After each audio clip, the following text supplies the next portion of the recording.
Pour ce soir, l'enfermement administratif est le plus souvent l'étape ultime du processus d'éloignement des personnes étrangères indésirables. Avec la loi du 7 mars 2016, l'assignation à résidence s'installe progressivement comme dispositif complémentaire des centres de rétention. En amont, ont été mis en place des instruments d'identification, de suivi, de contrôle et d'appréhension destinés à alimenter ce dispositif d'éloignement. Sous couvert de mise à l'abri, les opérations de dispersion forcée des campements calaisiens et parisiens ont aussi été le support privilégié du déploiement de ces instruments destinés à garder les migrants sous la main de l'administration. CAO, CAOMI, centre humanitaire, autant de dispositifs dérogatoires dont l'empilement favorise le tri, la gestion et le contrôle des exilés, dont l'éloignement du plus grand nombre demeure l'objectif.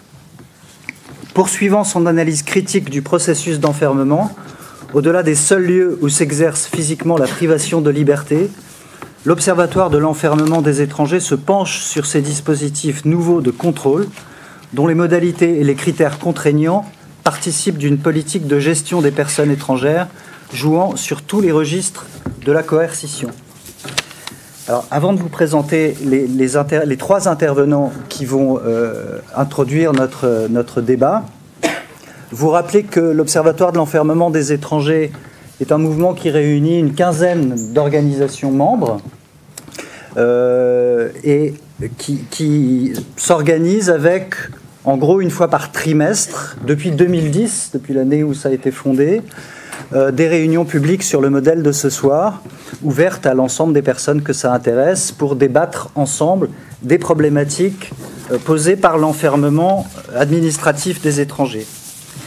L'OE s'est donné pour objectif d'abord de dénoncer la banalisation de l'enfermement administratif et pour ce faire, de recueillir des informations, de faire connaître la et les réalités de l'enfermement, de témoigner des conséquences sur les étrangers de cet enfermement, mais aussi sur la société, de jouer un rôle d'alerte et de défense des droits des étrangers, de soutenir des initiatives locales et de favoriser l'émergence d'observatoires locaux.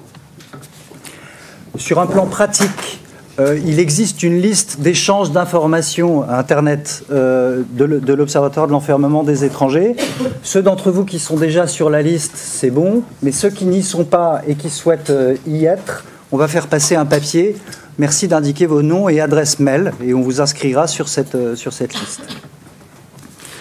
Alors, pour parler du sujet de ce soir, la parole sera d'abord à Philippe Vanson, qui va parler du cadre général des CAO dans le contexte du démantèlement de la jungle à Calais. Philippe Vanson, mais il le dira, je pense, et du blog Passeurs d'hospitalité. Par la suite, alors, une vingtaine de minutes pour chaque intervenant.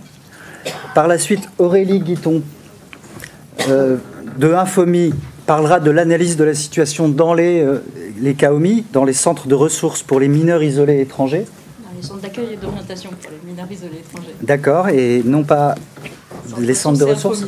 Et alors l'autre chose qui a changé, c'est qu'on parle de plus en plus de mineurs non accompagnés, mais peut-être que on en dira deux mots aussi. Et troisièmement, Caroline Maillary du GISTI va parler de la situation à Paris, les camps, les camps Hidalgo, retour sur un dispositif dérogatoire. Donc après ces trois interventions inaugurales d'une vingtaine de minutes, merci de garder vos questions pour le débat qui durera une bonne heure par la suite. Et Philippe, à toi la parole.